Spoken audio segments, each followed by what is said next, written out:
ఇక సూర్యప్రతాప్ రాగానే అమ్మో ఇప్పుడు నా తమ్ముడు వచ్చాడంటే ఖచ్చితంగా వీళ్ళందరూ ఒకటైపోతారు. ఒకటవ్వకుండా ఉండాలంటే ఇప్పుడు వెంటనే నేనేదో ఒకటి చేయాలి అని విధంగా అంటూ వెంటనే పరిగెత్తుకుంటూ వస్తుంది. తమ్ముడు తమ్ముడు ఏంటక్క, రాజు వచ్చాడు, రూప కోసం వచ్చాడా చెప్పక్క అని అంటూ ఉంటే, లేదు తమ్ముడు, రూప కోసం కాదు తమ్ముడు, మరి ఎందుకు వచ్చాడక్క? ఎందుకంటే మందారానికి చావుకు కారణం మనమేనని, ₹1,00,00,000 ఇవ్వాలని, ఆస్తిలో వాటా కావాలని అడుగుతున్నాడు తమ్ముడు అని విధంగా అనగానే ఒక్కసారిగా షాకింగ్గా సూర్యప్రతాప్ చూస్తూ ఉంటాడు.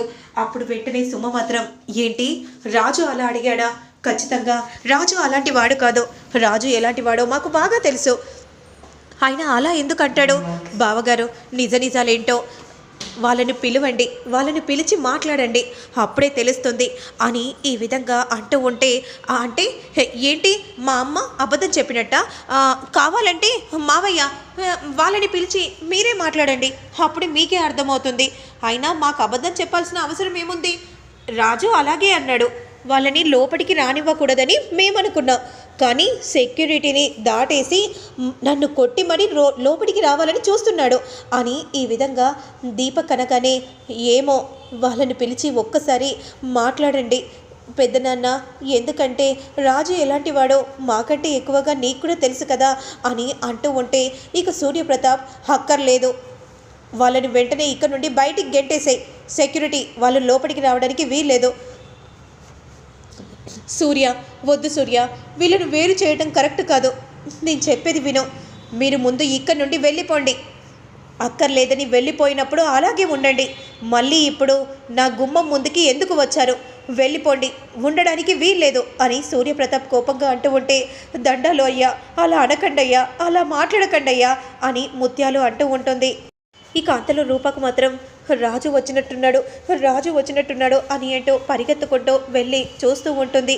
వెళ్ళిపోండి, మీరు ఇక్కడ ఉండడానికి వీల్లేదు, వెళ్ళండి అని గట్టిగా సూర్యప్రతాప్ అనగానే, సెక్యూరిటీ గేట్లు వేయండి అని అనగానే ఇక బయటికి గెంటేసి గేట్లు వేయగానే సూర్యప్రతాప్ కోపంగా ఇంట్లోకి వచ్చి కూర్చుంటాడు. అప్పుడు వెంటనే, నాన్న నాన్న రాజు వచ్చాడా నాన్న? ఏంటి రాజు వచ్చేది?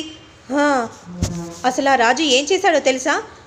మందారాన్ని మనమే చంపేశామంట, చావుకు కారణం మనమేనని, ₹1,00,00,000 ఇవ్వాలని అంటున్నాడు, దాంతోపాటు ఈ ఆస్తిలో వాటా కూడా అడుగుతున్నారు రూపా అని అనగానే, ఆపుతారా అత్తయ్య, రాజు ఎలాంటి వాడో నాకంటే ఎక్కువగా నాన్నకు బాగా తెలుసు, అలా ఎప్పుడూ రాజు మాట్లాడాడు, నాన్న మీరు చెప్పండి నాన్న, రాజు ఎందుకు వెళ్ళిపోయాడు నాన్న, చెప్పండి నాన్న అని అంటూ ఉంటే, అక్కర్లేదమ్మా, వాళ్ళు మనకి అవసరం లేదు అని విధంగా అనగానే రూప షాకింగ్గా చూస్తూ ఉంటుంది.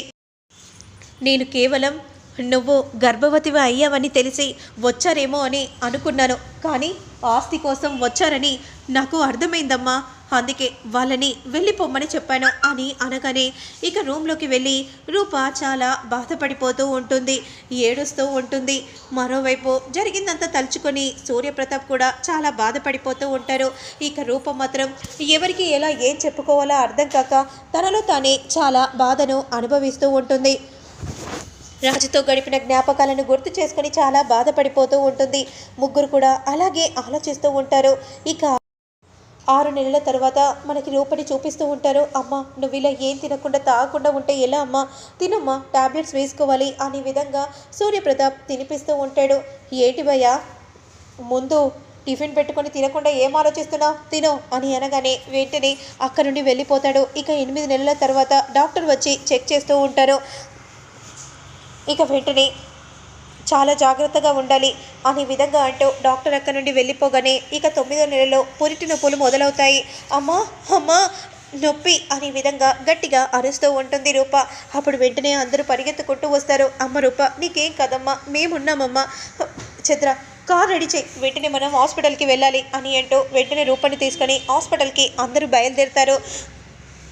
ఇక పురిటి నొప్పులతో రూప చాలా బాధపడిపోతూ ఉంటుంది. ఇక నొప్పులు తీయలేక చాలా ఇబ్బందిగా ఫీల్ అవుతూ ఉంటుంది రూప. మరోవైపు మాత్రం వెనకాలే, అయ్యో నా బిడ్డ చచ్చిపోయిందా, ఏంటి డాక్టర్, ఇద్దరిలో ఒకరిని కాపాడుతానని అన్నారు కదా, నా బిడ్డను బ్రతికించి నన్ను చంపేయపోయారా, ఎందుకు నన్ను బ్రతికించారు? నా బిడ్డ చావును నేను చూడాల్సి వచ్చింది. ఇలా ఎందుకు చేశారు? ఇలా నేను వాడిని చూడలేకపోతున్నాను అని అంటూ ఏడుస్తూ ఉంటే, రేయ్ అదేదో మనకు కలిసి వచ్చేలా ఉంది. ఎలా మమ్మీ? ముందు పద అని అంటూ వెంటనే అక్కడి నుండి వెళ్తారు. తమ్ముడు నేను ఇప్పుడే వస్తాను, ఫోన్ వచ్చింది అని అంటూ అక్కడి నుండి వెళ్ళిపోగానే, అన్నయ్య రాజు కూడా ఈ విషయం చెప్పాలి కదా, మనల్ని వద్దనుకొని వెళ్ళిపోయినప్పుడు అతనికి ఎందుకు చెప్పాలి చంద్ర అని విజయాంబిక అంటూ ఉంటుంది. వెంటనే నేను ఇప్పుడే వస్తాను నాన్న అని అంటూ వెంటనే పక్కకి పింకీ వెళ్ళి రాజుకు ఫోన్ చేస్తుంది. పింకీ ఏంటి ఈ టైంలో ఫోన్ చేస్తుంది అని అంటూ వెంటనే హలో అని అనగానే, రాజు నీకు ఒక ముఖ్యమైన విషయం చెప్పాలి. రూపకి పురిటి నొప్పులు రావడంతో హాస్పిటల్కి తీసుకుని వచ్చాం. ఈ క్షణంలో నువ్వు పక్కనుంటే రూప చాలా సంతోషపడుతుంది. ఇక నీ ఇష్టం రాజు, నీకు బిడ్డ పుట్టబోతుంది.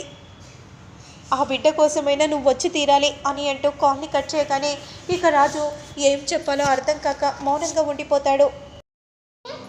తమ్ముడు నువ్వు మాత్రం ఏం ఆలోచించకు, వాళ్ళకి చెప్పాల్సిన అవసరం లేదు. ఎందుకంటే రూప కూడా ఆ రాజును అద్దనుకున్నప్పుడు మనం చెప్పకూడదు. ఇక మరోవైపు పక్కకు వచ్చి, మీ బిడ్డ చనిపోయిందా? అవును మేడం, నా బిడ్డ చనిపోయింది, చాలా బాధగా ఉంది. అవునా, ఆ బిడ్డను నాకు ఇస్తారా? ఎందుకు మేడం? ఎందుకంటే ఆ బిడ్డను నాకు ఇస్తే మీకు ఎక్కువ మొత్తంలో డబ్బు ఇస్తాను. చచ్చిపోయిన బిడ్డని మీరు ఏం చేసుకోలేరు కదా, ఆ బిడ్డని నాకు ఇవ్వండి అని అనగానే, ఇదిగో మమ్మీ వాళ్ళకు డబ్బు ఇవ్వు, ఇదిగో ఇంత డబ్బు ఇస్తున్నాను, బిడ్డని ఇస్తారా లేదా ఇక మీ ఇష్టం, ఇదిగోండి మేడం తీసుకోండి అని అంటూ బిడ్డని ఇచ్చేసి డబ్బులు తీసుకుని అక్కడి నుండి వెళ్ళిపోతూ ఉంటారు. మమ్మీ బిడ్డనైతే తీసుకున్నావు, అసలు నువ్వు ఏం చేయాలనుకుంటున్నావు మమ్మీ? ఏం చేస్తావు మమ్మీ?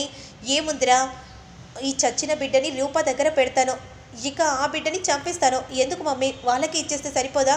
ఆ బిడ్డని మనం ఎందుకు చంపాలి అని అంటూ ఉంటే, అలాగే చెయ్యాలరా అనే విధంగా విజయాంబిక అంటూ ఉంటుంది.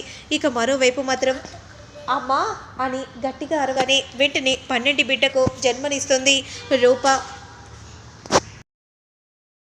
ఇక మనకు బిడ్డను చూపిస్తూ ఉంటారు. వెంటనే డాక్టర్ బయటికి రాగానే, డాక్టర్ డాక్టర్ ఇప్పుడు మా రూప బాగుందా? చెప్పండి డాక్టర్.